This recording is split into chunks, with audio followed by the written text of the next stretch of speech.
జై శ్రీరామ్. ఈనాటి 79వ స్వాతంత్ర దినోత్సవాన్ని ఘనంగా నిర్వహిస్తున్నటువంటి రంపయ్యర్రంపాలెం జడ్పీ హై స్కూల్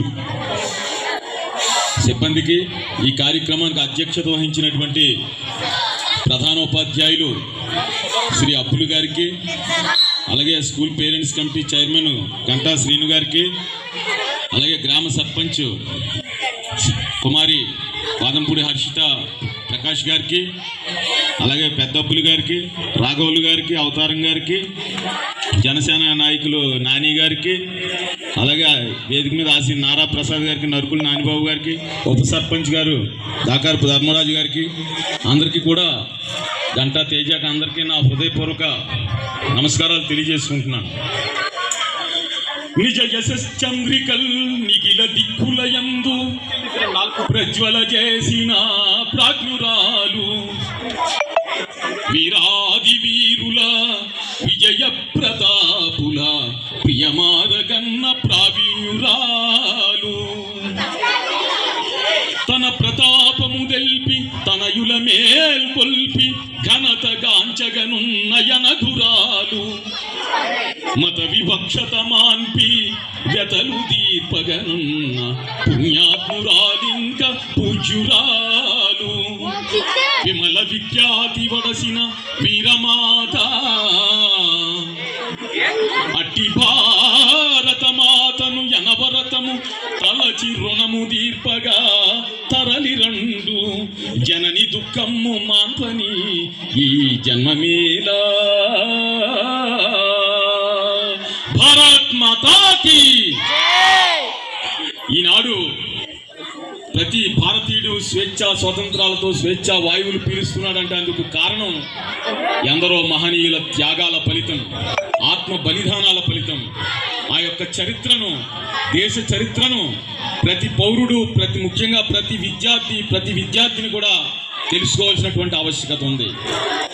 గత 50 ఏళ్లుగా ఈ దేశాన్ని పరిపాలించినటువంటి పార్టీలు చరిత్రను వక్రీకరించి ఈ దేశాన్ని, ఈ దేశ సంస్కృతిని, ఈ దేశ సంప్రదాయాలను, ఈ దేశ మనోభావాలను ధ్వంసం చేసినటువంటి నీచులైనటువంటి మొఘల్ చక్రవర్తులను హీరోలుగా, వాళ్ళు ఏదో దేశాన్ని అభివృద్ధి పదం నడిపించినటువంటి వాళ్ళుగా చరిత్రకు వక్రభాష్యం రాసి విద్యార్థులకు అందించడం జరిగింది.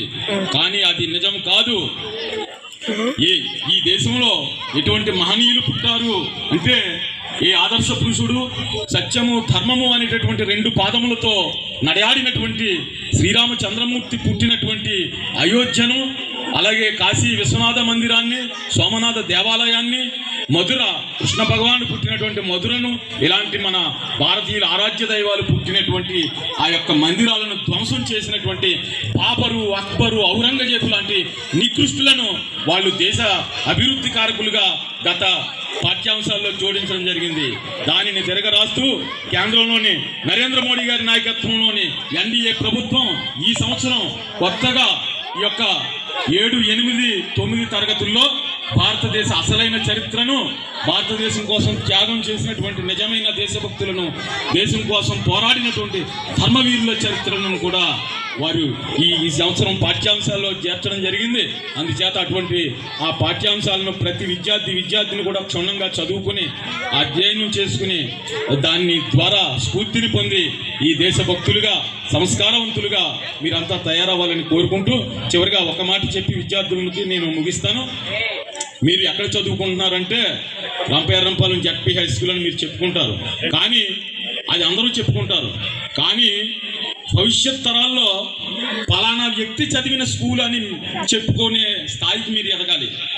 ఒక ఎన్టీ రామారావు గారు చదివిన స్కూల్ నిమ్మకూరులో ఉంది, ఒక చిరంజీవి గారు చదివిన స్కూల్ మొగల్తూరులో ఉంది, ఒక నరేంద్ర మోడీ గారు చదివిన స్కూలు అక్కడ గుజరాత్లో ఉంది. ఇలాగా ఈ స్కూల్లో పలానా వాళ్ళు చదివిన స్కూల్ అని చెప్పుకునే స్థాయికి మీ విద్యార్థుల్లో కొంతమంది అయినా ఎదగాలని, ఆ విధంగా మీరు సంస్కారవంతులుగా, ఆదర్శ పౌరులుగా మీరు ఏదైనా పని చేయనివ్వండి, ఉన్నత ఉద్యోగాన్ని సంపాదించండి, వ్యవసాయం చేయండి, వ్యాపారం చేయండి, ఏదైనా చేయండి.